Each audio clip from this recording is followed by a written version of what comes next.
Now, more than 1,000 Muslims from Birmingham and the Black Country have headed down to Hampshire this weekend for a 3-day international convention known as Jalsa Salana.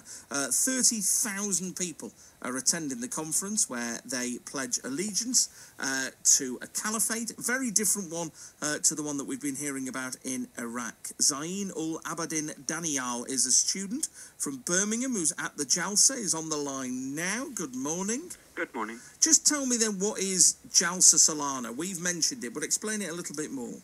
It's basically a convention that has been a tradition of the Ahmadiyya Muslim Community since its very beginnings, where we gather and we are remembering God and remembering the favors of God, and also thanking the government, the local government, and remembering its people as well. So there are various speeches and various programs where we are obviously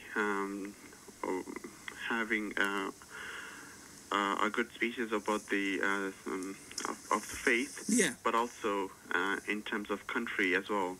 So what's the atmosphere like at something like this? So the atmosphere is a very unique one. First of all, the physical atmosphere really plays into it, because sometimes you cannot receive signals here. So it's very much cut off from the world, which is something really good. And other than that, there's it's a very, very nice sense that you cannot find anywhere else.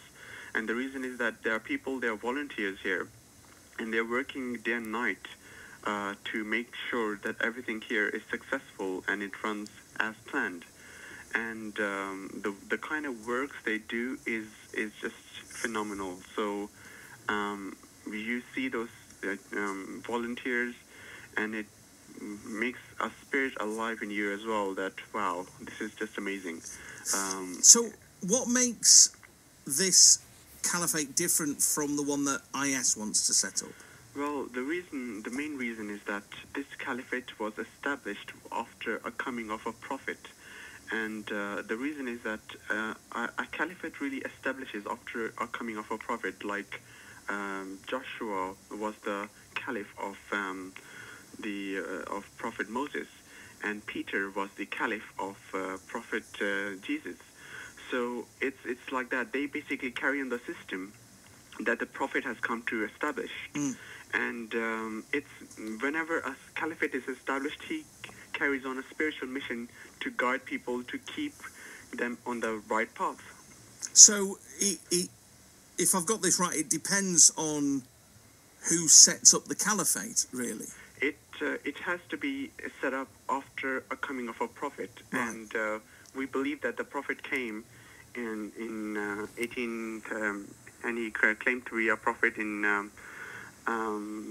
late in 1880s, 1890s, and because of that, there was a caliphate established after him. Right, okay. And it has been carried on since that time. We have a history of over 106 years of it, successful years. I mean, because the reason I mention it, Zain, is obviously there's been an awful lot of growing negative press recently because of what's been happening in Iraq and Syria.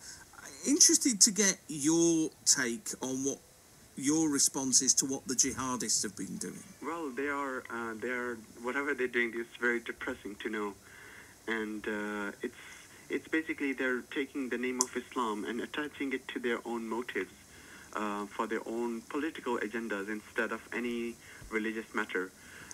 If you look at any action they do, it runs totally contrary to the teachings of the Holy Prophet of Islam, peace be upon him.